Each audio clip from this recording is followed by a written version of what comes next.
Hello everyone, আসসালামু আলাইকুম। আজকে আমি সবার সাথে শেয়ার করব আমার শখের বাগানের মোম আলু দিয়ে কই মাছের রান্নাটা।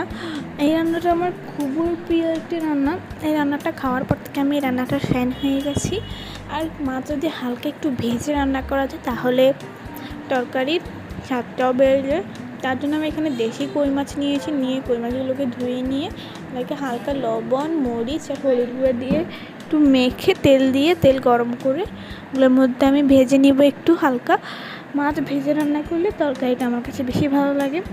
আর কে কে মোম আলু খেতে পছন্দ করেন এবং কার কার মোম আলু গাছ আছে অবশ্যই কমেন্টে আমাকে জানাবেন।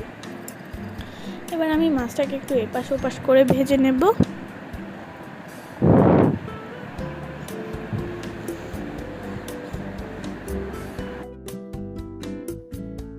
মাছটা আমার ভাজা হয়ে গেছে। এবার আমি সবগুলো মাছ তুলে নেব। এখন ওই প্যানে আমি পেঁয়াজ কুচি দিয়ে পেঁয়াজ কুচিটাকে ভাজবো। ভাজা হতে হতে চলো আমি আমার মোম আলুটা কেটে নিই। মোম আলুটাকে আমি মধ্যখান দিয়ে কেটে দেখিয়ে দিয়েছি কতটা সুন্দর। আমার কাছে অনেক ভালো লাগে মোম আলু। তো আমি এটাকে খোসা ছেড়িয়ে নেব। এবার খোসা ছিলে এটাকে টুকরো টুকরো করে কেটে নিব রান্না করার জন্য।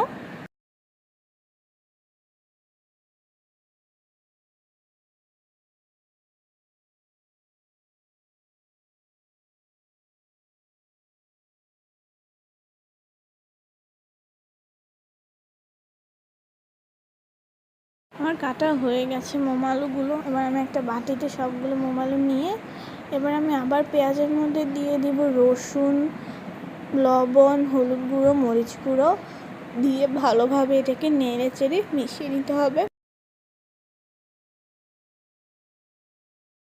মিশিয়ে নিয়েছি। এবার আমি একটু 5-10 মিনিটের মতো জাল করে ওগুলোর মধ্যে দিয়ে দিব মোম আলু, কেটে রাখা মোম আলুগুলো দিয়ে ভালোভাবে মশলার সাথে মোম আলুটা কিছুক্ষণ নেড়ে মিক্স করে নিতে হবে।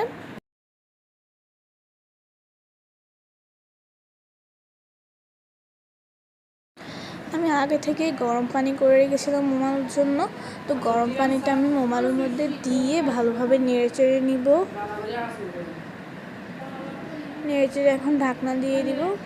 কিছুক্ষণ পর ঢাকনা উঠিয়ে আমি দিয়ে দিব ভেজে রাখা কই মাছগুলো।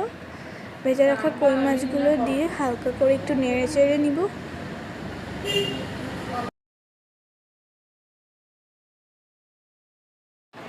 এখন দিয়ে দিব টমেটো কুচি, কাঁচামরিচ কুচি দিয়ে একটু হালকাভাবে নেড়ে নিব। এবার আমি ঢাকনা দিয়ে দিব কিছুক্ষণের জন্য। কিছুক্ষণ পর ধনিয়া পাতা দিয়ে নামিয়ে ফেলবো। এবার আমার রান্নাটা কমপ্লিট হয়ে গেছে। এবার এটা পরিবেশনের জন্য একদম তৈরি। এই অথেন্টিক রেসিপিটা আপনারা একবার হলেও বাসায় ট্রাই করবেন। দেখতে পাচ্ছেন কালারটা কতটা সুন্দর আছে, মাশাআল্লাহ। আমার কাছে অনেক ভালো লেগেছে, খেতে অনেক বেশি মজা ছিল। এবার এগুলো পরিবেশনের পালা। এই আলুর তরকারিটা দিয়ে এক প্লেটের বেশিও ভাত খাওয়া যায়। ভিডিওটি ভালো লাগলে লাইক, কমেন্ট, শেয়ার করে চ্যানেল নতুন হলে সাবস্ক্রাইব করবেন। পরে ভিডিও দেখা পারলে